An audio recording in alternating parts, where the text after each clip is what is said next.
Welcome friends. Today I'm gonna show you how to make a special coffee.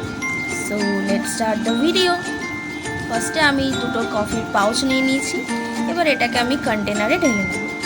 দেন এখানে add করব কিছুটা পরিমাণ চিনি।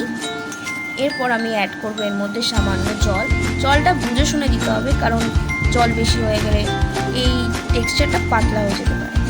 তো এবার আমি এটাকে একটা হ্যান্ড ব্লেন্ডারের সাহায্যে মিক্স করে নেব। তো হ্যান্ড ব্লেন্ডার দিয়ে অনেকটা টাইম লাগে, যেহেতু এই জন্য আমি এটাকে মিক্সার গ্রাইন্ডারে মিক্স হওয়ার জন্য দিয়ে দিলাম। তোমরা হ্যান্ড ব্লেন্ডারের সাথেও করতে পারো, হ্যান্ড ব্লেন্ডার দিয়ে করলে মিনিমাম 15-20 মিনিট টাইম লাগবে। তো আমি এখানে টেক্সচারটা নিয়ে নিচ্ছি, দেখতেই পাচ্ছ কিরকম একটা ক্রিমিনেস চলে এসছে। যতক্ষণ না এই ক্রিমিনেসটা আসছে ততক্ষণ আমাদেরকে এটাকে ব্লেন্ড করে যেতে হবে। তো আমার কফি অলমোস্ট এখানে রেডি হয়ে গেছে, তোমরা দেখতেই পাচ্ছ। তো এরপর আমি এখানে গ্লাসগুলোকে রেডি করে নেব। তো তার জন্য আমি চকলেট সিরাপ দিয়ে খুব ভালো করে গার্নিশ করে নিচ্ছি। এবার আমি এই গ্লাসটাকে রেখে দেবো রেফ্রিজারেটরে, যাতে এগুলো ভালো করে সেট হয়ে যায়। তো এখানে আমি সেট হওয়ার জন্য দিয়ে দিয়েছি। এবার গ্লাসটাকে আমি বাইরে বার করে নিয়েছি। দেন এর মধ্যে দিলাম দুটো আইস কিউব, দেখতেই পাচ্ছ।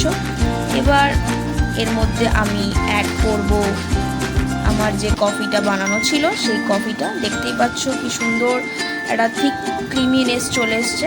তো এখানে আমি 2 টিস্পুন কফি অ্যাড করে দিলাম। এবার আমি এখানে অ্যাড করব মিল্ক। তো এখানে আমি মিল্কটা দিয়ে দিলাম। আমি পুরো ভর্তি করিনি, কারণ এর ওপর আমি আইসক্রিম দেবো। তো এটা মোটামুটি আমি কিছুটা ফাঁকা রেখেছিলাম।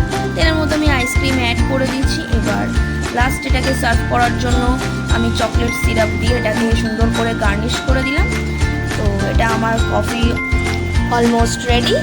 তো এবার তোমরা এটা ট্রাই করে জানিও কেমন লাগলো। খুবই টেস্টি খেতে। দেখা হবে আবার তোমাদের সাথে নেক্সট কোনো ব্লগে। ততক্ষণের জন্য বাই।